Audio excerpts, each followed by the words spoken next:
Halo sahabat Bumi, udah lama banget ya kita nggak ketemu lewat podcast Bincang Bareng Bumi ini.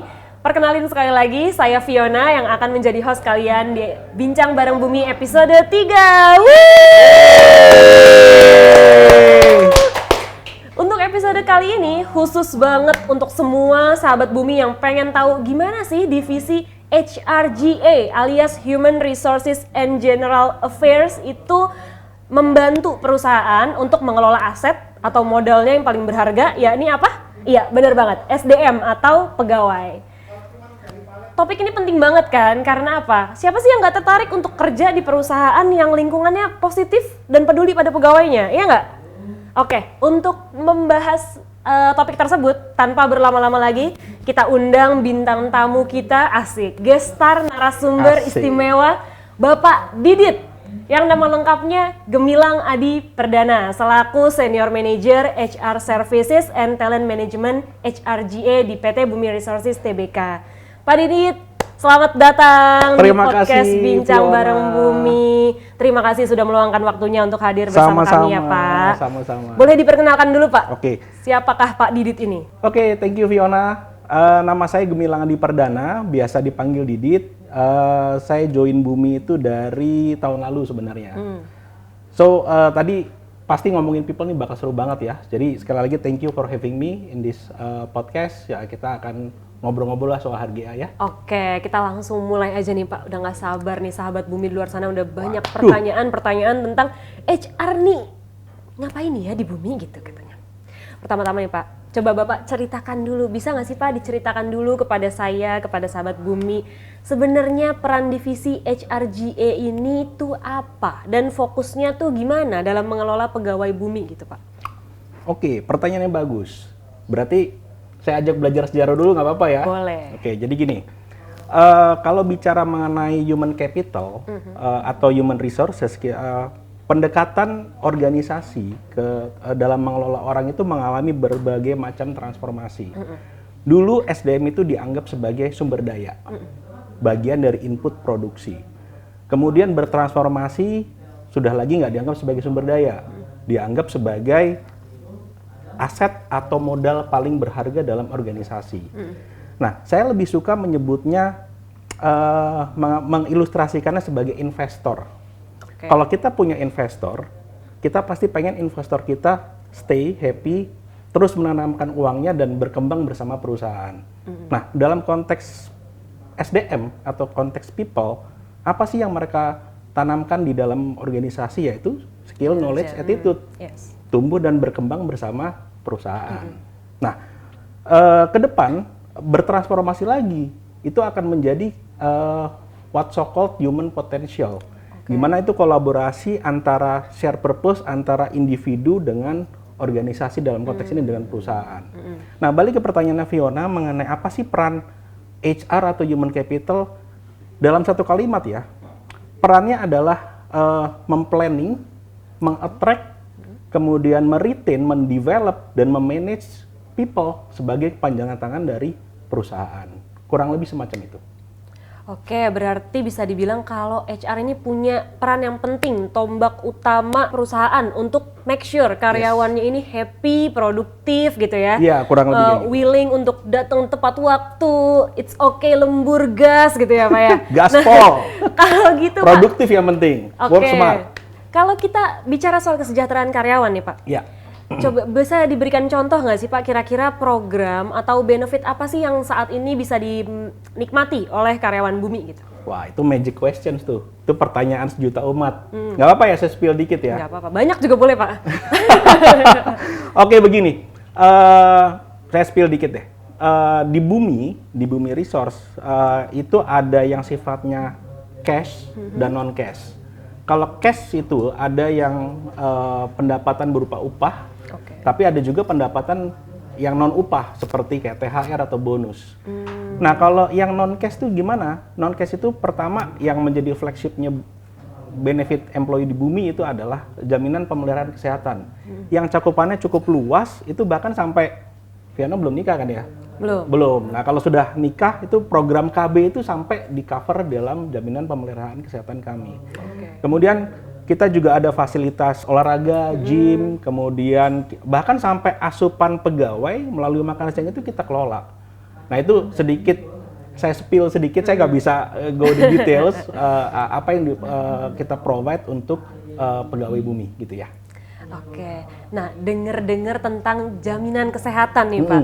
Tadi saya dengar Bapak menyebut jaminan kesehatan yang kayaknya mantep banget nih. Mudah-mudahan. Benefit yang sangat jadi andalan HR bumi saya dengar-dengar. Saya dengar-dengar dari beberapa karyawan di sini, nggak ada kantor lain yang jaminan kesehatannya semantep bumi. Katanya 100% ya Pak? Oh, apanya nih 100%? Kalau kita berobat, misalnya mau berapapun, kita mengeluarkan uang untuk kesehatan, perusahaan akan mengcover itu semua 100%. Ya, saya lebih suka nyebutnya tidak ada plafon. Tidak ada plafon seperti misalkan batasan tertentu, plafon atas sekian itu nggak ada. Tapi perlu dipahami juga ada batasannya. Ada batasan-batasan tertentu yang dimana itu menjadi exclude atau tidak menjadi coverage dari jaminan pemeliharaan kesehatan. Tapi kalau memang itu adalah kondisi medis, itu pasti dijamin 100% baik itu inpatient ataupun outpatient. Oke, berarti mantep banget ya nih Pak. Saya dengar-dengar tadi kan benefitnya ada jaminan kesehatan, ada fasilitas olahraga, ada asupan makanan juga. Exactly. Berarti ini karyawan bumi sehat-sehat semua nih. Amin. Kesehatannya terjamin pokoknya ya Pak ya. Oke, selanjutnya nih Pak, selain benefit-benefit yang didapatkan oleh karyawan bumi, saya juga mau bahas soal pengembangan karir dan pelatihan. Gimana sih Pak Bumi itu mendukung karyawan untuk berkembang? Oke. Sebelum saya jawab ya, tadi menyinggung soal benefit, ada satu fun fact menarik loh. Apa tuh? Saya kemarin ngecek data, bulan Mei, rata-rata karyawan bumi rata-rata ya, itu masa kerjanya sudah 1 dekade atau 10 tahun. Dengan attrition rate itu kurang dari 1%. Attrition itu adalah voluntary resignation. Jadi menurut saya ini luar biasa apa yang sudah bumi lakukan itu kelihatan lah kita bisa tadi salah satu indikatornya adalah meretain pegawai. Nah, balik ke pertanyaan mengenai pelatihan. Kalau kita bicara mengenai pengembangan people gitu ya, pengembangan people, sebelum saya jawab ke pertanyaan Fiona, yang pertama kita harus punya mindset sebagai pegawai bumi adalah setiap orang di bumi itu harus punya inisiatif dan berupaya aktif untuk mengembangkan dirinya sendiri tanpa harus tergantung sama perusahaan. Kita sekarang sudah banyak sekali diberikan fasilitas, kemudian di luar sana juga perkembangan teknologi dengan browsing everything within your hand lah. Kita bisa dapat akses informasi apapun. Mindset itu dulu yang harus dimiliki. Jadi jangan sekali-kali berpikiran bahwa development saya tergantung perusahaan. Enggak, itu mindset kita adalah kita harus inisiatif mengembangkan diri sendiri tanpa perlu diminta perusahaan. Tapi bukan berarti perusahaan nggak menyediakan, tentu perusahaan menyediakan. Nah, balik ke konteks pertanyaan Fiona, yang namanya pengembangan SDM atau pengembangan people itu ada berbagai macam. Orang mungkin taunya, saya suka nyebutnya gini, 11 dari 10 orang mungkin taunya pelatihan. Tapi on top of pelatihan ada yang namanya coaching. Ada yang namanya job rotation, ada yang namanya work enlargement, ada yang namanya job enrichment, ada banyak sekali. Nah, saat ini bumi sedang menyusun kayak semacam arsitektur pengembangan untuk SDM-nya bekerja sama dengan unit usaha supaya ini bisa diselaraskan dengan strategi jangka panjang perusahaan. Kurang lebih gitu. Oke, berarti Pak tadi kan Bapak sempat sebut nih Pak, masa kerjanya karyawan-karyawan di bumi ini udah lama-lama gitu ya Pak ya, udah rata-rata udah lebih dari 10 tahun. Berarti kan ini mungkin bisa saya katakan kalau lingkungannya cukup sehat dan membuat nyaman karyawannya. Amin. Gitu ya Pak ya. Mungkin dari segi atasannya, mungkin dari segi beban kerjanya, mungkin dari segi lingkungannya. Nah, pertanyaan saya Pak, Bumi nih, apakah Bumi melakukan training leadership gitu Pak untuk memastikan kalau orang-orang di top level ini tuh emang layak dan kompeten untuk menjadi seorang leader gitu Pak? Oke, wajib kalau buat saya. Jadi ada konsep namanya dukdik atau dikduk. Pernah dengar ya? Apa tuh? Dikduk. Lucu juga namanya. Dikduk itu adalah didik dulu, baru duduk. Didik dulu, Dididik dulu, baru duduk. Oke. Atau dukdik, Apa duduk tuh? dulu, baru dididik. Nah, konteksnya apakah Bumi memilih konsep dikduk atau dukdik, yaitu that's another thing gitu ya. Tapi kalau ditanya apakah wajib, buat saya wajib. Dan itu yang tadi saya cerita, kita sedang mengembangkan satu pendekatan atau satu arsitektur gimana ini bekerja sama dengan entiti yang lain gitu ya, entiti di luar anak usaha Bumi, supaya ini selaras dengan strategi jangka panjang. Jadi yang namanya leadership itu satu journey yang perlu dikembangkan dan nggak bisa ini satu periode selesai, enggak. Yang namanya belajar itu kan learning every day. Kita belajar setiap hari, bahkan dari sejak kandungan kita belajar. Termasuk ketika kita sudah menjadi seorang pemimpin pun kita tetap harus belajar. Yang namanya manusia kan, jadi seorang pemimpin itu pasti akan mengelola tim, mengelola anak buah. Nah, tim kita itu kan beda dengan mesin ya. Kalau dicolek, kalau mesin pasti diem aja. Tapi kalau orang dicolek, sekarang bisa sekarang A, responnya besok bisa B. Nah, gimana sebagai seorang leader itu harus menunjukkan maturity dan punya skill dalam managing decision segala macam. Nah, itu yang akan kita pupuk salah satunya melalui pelatihan atau pengembangan yang lainnya. Bisa job rotation, bisa coaching, bisa mentoring, whatever. Tapi itu sedang kita susun platformnya ke arah sana. Oke, berarti dia yang lagi viral-viral di luar sana tuh ada tuh Pak. Apaan? Di platform sosial media ada yang lagi viral-viral katanya banyak atasan yang mereka bisa bekerja kompeten tapi leadershipnya kurang gitu. Yes. Berarti kalau di Bumi mah apakah Bapak bisa menjamin itu tidak akan terjadi? Wah, ini pertanyaan jebakan Batman gini. Nothing is perfect. Oke. Sama di luar organisasi, di luar sana pasti akan ada yang namanya gap. Jadi saya tidak memungkiri itu. Yang pasti yang harus selalu terjadi adalah kita tidak berhenti di kita nggak akan fokus berhenti di satu gap, tapi kita gimana mencari cara untuk menutup gap itu supaya si atasan ini menjadi lebih mature, supaya lingkungan kerjanya menjadi lebih produktif gitu. Jadi jangan fokus ke gapnya. Gapnya pasti ada. Dimanapun Fiona bekerja nanti, itu pasti ada namanya gap leadership dari satu atasan. Okay. Nah, nggak ada yang sempurna oleh Tuhan kan. Gimana kita bisa punya program untuk terus selalu mengembangkan kemampuan leadership dari atasan. Oke. Gitu. Berarti program pelatihan ada, coaching ada, mentoring juga ada. Betul. Bahkan sampai sertifikasi gitu ada nggak Pak? Oh, wajib dong. Sertifikasi itu wajib loh. Karena sertifikasi itu begini. Sertifikasi itu kita dapat setelah kita lulus uji kompetensi gitu ya. Uji kompetensi itu kan berdasarkan portfolio. Betul. Portfolio itu kita bisa mendapatkan portfolio kalau kita tahu know-how-nya. Know-how-nya itu dari mana? Dapat dari mana? Ya dari pelatihan, pengembangan salah satunya. Jadi kalau ditanya apakah wajib, sertifikasi itu buat saya adalah wajib karena itu bagian dari compliance juga. Pengakuan atas kompetensi satu individu, dalam konteks ini pegawai yang bahkan diakui oleh negara. Nah, itu kita mau mengadop itu. Gitu. Jadi itu menjadi bagian yang tidak terpisahkan dari program pengembangan kita gitu. Oke, dari tadi Bapak sebut pengembangan gitu ya Pak. Saya jadi penasaran nih Pak, pengembangan digitalisasi Bapak sebut dari tadi. Saya penasaran, apakah HR Bumi ini ada program, ada rencana untuk melakukan pengembangan atau pemanfaatan digitalisasi dalam proses HR gitu Pak? Ya, menarik banget nih. Yang namanya, tadi saya sudah singgung ya, bahwa pendekatan human capital itu bertransformasi. Nah, transformasinya itu tidak hanya transformasi di proses, tapi juga di teknologi. HR saat ini atau human capital saat ini juga sedang dalam proses HR transformation. Nah, tapi saya mengajak berpikir gini, jangan dianggap bahwa digitalisasi itu kita membeli satu produk, satu aplikasi, kemudian kita pakai, kita implementasi gitu, nggak gitu.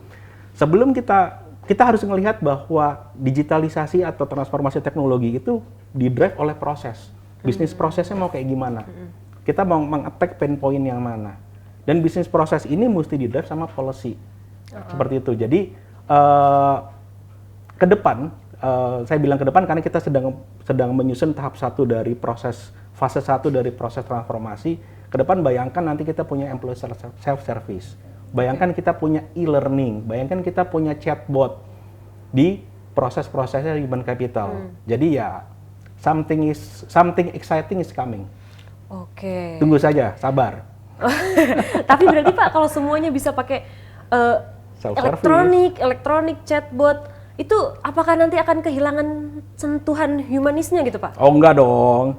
Yang namanya teknologi, saya percaya teknologi tidak bisa menggantikan human interaction, human touch. Jadi tetap harus ada sisi humanisnya. Enggak semua, emang Fiona mau misalkan ke dokter tapi hanya ketemu dengan robot gitu kan, enggak kan ya. Sama dengan human capital, ada proses-proses yang memang harus ada intervensi human-nya, people-nya, ada proses-proses yang memang kita mengandalkan 100% dari teknologi. Itu ada misalkan terkait dengan data, terkait dengan analisa segala macam, itu tetap harus dengan human, tapi datanya kan data dari otomasi, dari proses, dari teknologi gitu. Jadi nggak semuanya digantikan dengan robot atau AI gitu. Oke, berarti di sini pemanfaatan teknologinya bukan untuk sepenuhnya menggantikan, tapi untuk mensupport, membantu cara bekerja manusia gitu ya, Pak ya. Oke. Artinya jangan takut dengan teknologi. Kalau saya udah sampaikan, HR itu atau human capital itu tidak pernah takut yang namanya teknologi. Bahkan kita akan berkawan dengan teknologi. Betul. Kita akan memanfaatkan semaksimal mungkin. Ya, oke. Menarik banget nih Pak. Saya nggak sabar nunggu perwujudan program-program yang Bapak sebutkan tadi itu yang saya udah lupa namanya. Saya udah lupa namanya tadi itu ada 3 atau 4 gitu ya. Oke, nah sekarang nih Pak, kita bahas soal isu well-being nih Pak. Anak muda zaman sekarang nih Pak, rame banget Pak. Kayak saya dong. Work-life balance katanya Pak. Yes. Walaupun pagi kerja, malam masih sempat pilates dong Pak. Ya kan Pak? Semua harus balance nih Pak. Iya. Tapi kalau misalkan dari Bumi sendiri Pak, strategi mengelola well-being untuk pegawainya gimana tuh Pak? Oke. Well-being ini menjadi bahasa yang common ya sekarang ya, bahwa well-being saya tidak pernah mendengar dulu orang menyinggung well-being. Sekarang menjadi satu hal yang penting. Oke, ginilah. Strategi Bumi dalam well-being itu menyangkut 4 aspek. Yang pertama aspek fisik atau raga gitu ya. Gimana kita memastikan employee itu punya fisik yang prima untuk menjalankan pekerjaannya sehari-hari. Oke. Kemudian berikutnya adalah mengenai aspek hati. Apa tuh? Aspek hati ini aspek bagaimana dia bisa memiliki hubungan relationship dengan lingkungannya. Lingkungannya ini apa? Lingkungan kerja, atasan, peers, bawahan, dan juga di rumah dengan keluarga dan lingkungan. Nah itu aspek dari sisi hati. Kemudian ada aspek mengenai kesehatan emosional dan kestabilan psikologi. Nah itu aspek dari aspek jiwa. Nah terakhir yang nggak kalah penting adalah aspek pendukung atau aspek eksternal mengenai lingkungan kerja tadi, pengembangan, remunerasi dan segala macam. Nah, itu 4 aspek yang di-attack yang menjadi fokus dari strategi Bumi untuk mengenai well-being. Don't worry, something exciting will coming. Mungkin 1-2 bulan lagi ada sesuatu yang baru yang kami keluarkan mengenai well-being ini. Apa nih Pak? Udah 2 aja tuh ya. Something excitingnya udah 2 nih Pak. Yang pertama tadi transformasi digital, yang kedua ini ada terkait well-being. Waduh, untuk sahabat Bumi, karyawan Bumi, pegawai Bumi semuanya harus ini nih siap-siap nih menantikan gebrakannya tim HR nih kayaknya nih Pak ya. Coming soon. Coming soon. Oke.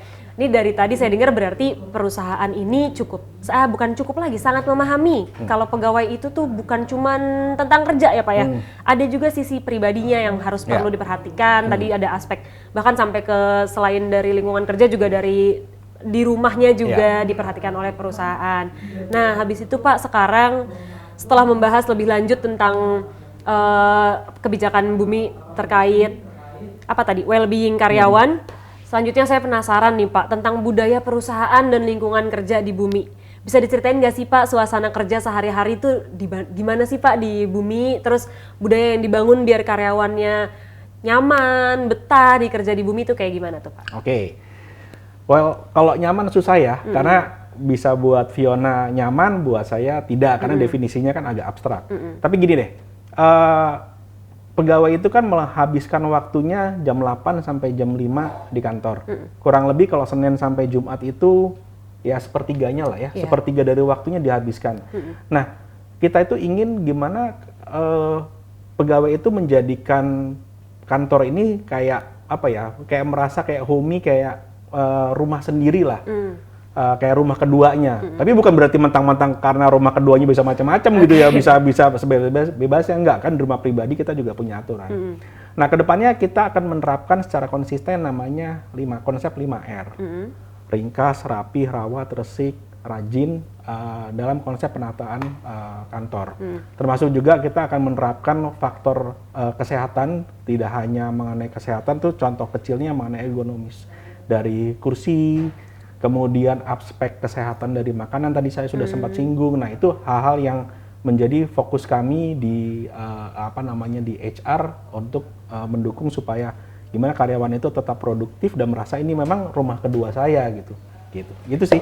Oke, berarti dibuat senyaman dan sehomi mungkin gitu lah ya Pak, suasananya biar karyawannya pada betah. Betul. Oke. Wah, asik banget ya Pak kedengarannya. Nah, tadi Bapak juga sempat singgung pegawai bumi itu kan masa kerjanya udah lebih dari 10 tahun tuh Pak, rata-rata ya kan. Ini pasti kan berkaitan juga dong Pak dengan kesempatan karir dan jenjang promosi. Gimana tuh Pak? Bisa dijelasin lebih lanjut nggak sih Pak, gimana peluang karir di bumi? Bener nggak sih katanya kalau misalkan kinerja pegawai bumi itu baik, mereka akan punya opportunity yang lebih besar untuk karirnya tuh menanjak gitu Pak? Oke, jadi memang benar salah satu variabel dalam kita bicara karir gitu ya, kita mesti ngelihat di masa lalu belum selesai, bukan masa lalu cinta pertama belum selesai gitu ya, tapi masa lalu ini adalah rekam jejak kinerja. Nah, itu kan bicara gimana kita punya kinerja di posisi saat ini atau di masa lampau. Nah, tapi kita juga harus tahu bahwa gimana sih potensi atau future. Misalkan ya, seseorang ada di posisi katakanlah supervisor. Nah, dia mungkin perform sebagai supervisor, tapi seberapa dia perform, fit in dengan posisi manager, itu kan bicara future. Atau bicara potensi, saya lebih suka nyebutnya potensi. Jadi, ada minimal ada dua yang dinilai. Bicara rekam jejak kinerjanya di masa lampau, sama bicara in the future adalah prediksi seberapa fit in dia punya potensi untuk menjadi seorang manajer kalau dari supervisor katakanlah, kalau memang kontaknya adalah manajer.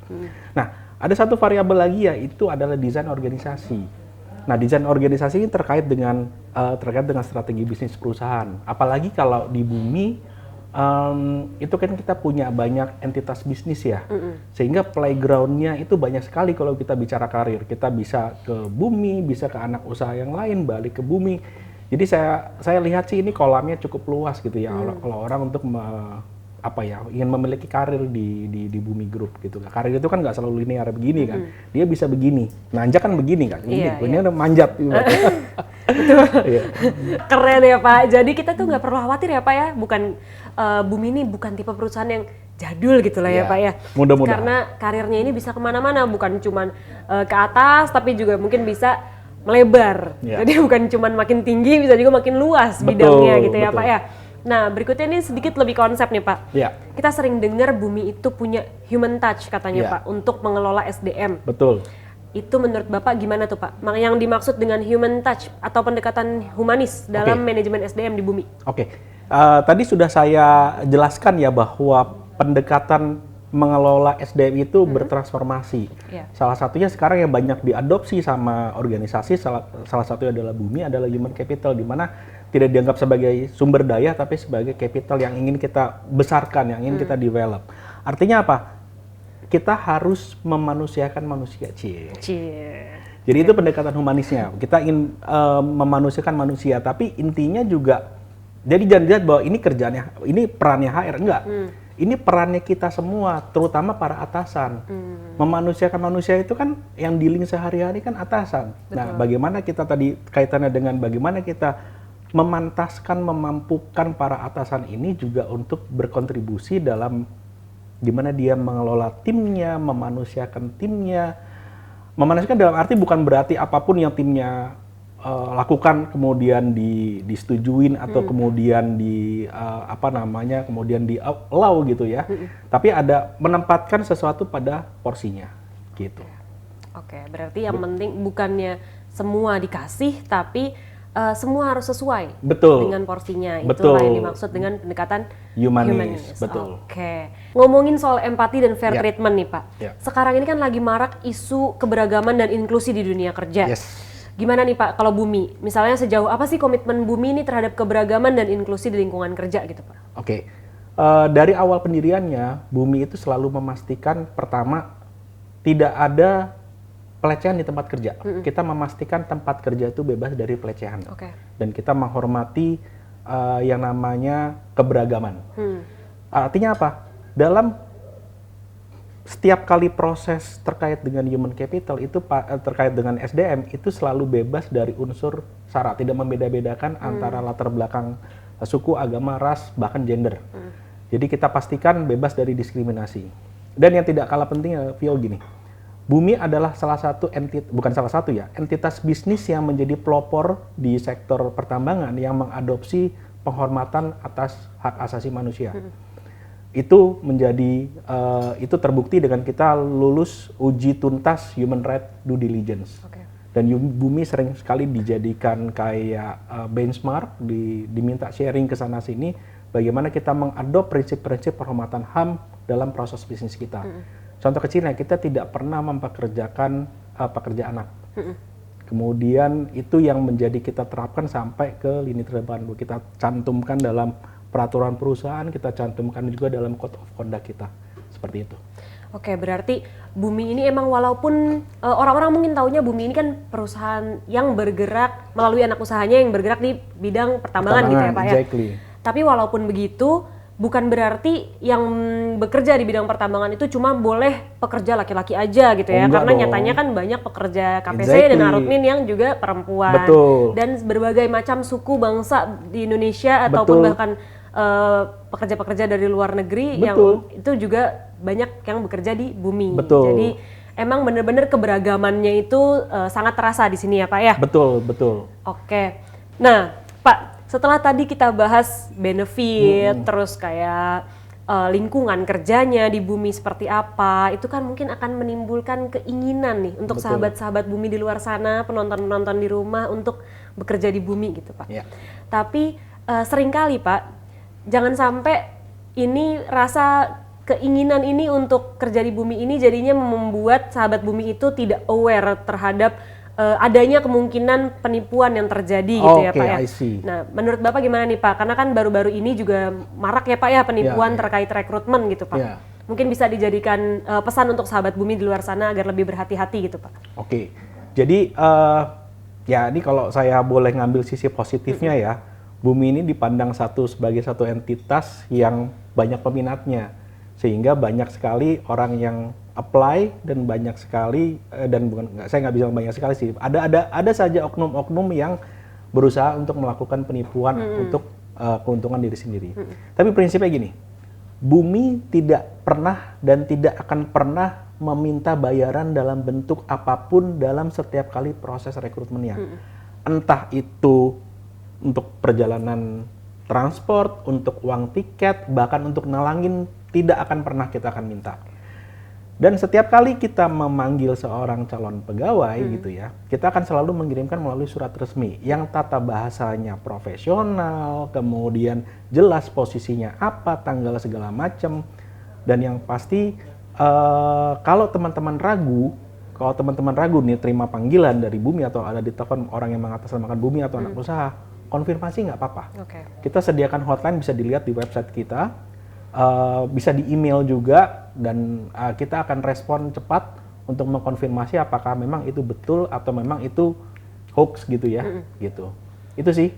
Oke, berarti untuk sahabat Bumi di luar sana yang mungkin menemukan ada lowongan pekerjaan PT Bumi Resources Tbk tapi bukan dari sumber-sumber yang terpercaya, harap lebih berhati-hati karena informasi mengenai rekrutmen PT Bumi Resources Tbk hanya akan diposting di website official Bumi www.bumiresources.com atau sosial media Bumi dan LinkedIn ya Pak biasanya ya? Yes, di LinkedIn. Jadi selain dari sumber-sumber tersebut, harap berhati-hati agar tidak ada pihak yang dirugikan. Yes. Oke, sebelum kita akhiri nih Pak, berdasarkan pengalaman Bapak selama berkarir di HRGA Bumi, ada nggak sih Pak pesan yang ingin Bapak sampaikan kepada sahabat Bumi penonton di rumah? Oke, so pesan saya gini, jangan cepat puas dengan apa yang kita miliki, keterampilan yang kita punya, skill yang kita punya, kembangkan terus kapabilitas Anda, skill, knowledge, apalagi sekarang everything is in your hand gitu ya. Keluar dari zona nyaman untuk menyongsong masa depan. Oke, mantap banget Pak Didit. Nah, sekarang nih Pak, untuk menutup sesi podcast kita hari ini, apa nih Pak? Coba boleh di-share dong Pak pesan kesannya menjadi narasumber di Bincang Bareng Bumi episode 3. Gimana Pak? Kesan dan pesan. Kesannya kaget ya. Kaget. Gak expect ya Pak ya akan dijadikan. Diminta jadi pembicara gitu. Apalagi saya relatif baru. Tapi saya hargai ini adalah bagian dari kita ngebangun brandingnya Bumi. Karena ke depan Bumi harus lebih show up. Bumi nggak boleh lagi humble. Yeah. Kita harus show up. Karena saya nganggap Bumi itu adalah sleeping giants. Oke, mantap. Terima kasih Pak Didit atas kehadirannya di podcast Bincang Bareng Bumi. Terima kasih untuk sahabat Bumi yang udah nonton sampai akhir. Demikian tadi perbincangan kita bersama Bapak Didit selaku Senior Manager HR Services and Talent Management PT Bumi Resources Tbk. Semoga informasi yang disampaikan hari ini bermanfaat dan dapat menjadi insight bagi kita semua. Sampai bertemu di podcast Bincang Bareng Bumi selanjutnya. Jangan lupa like, komen, dan subscribe YouTube PT Bumi Resources Tbk. Dadah!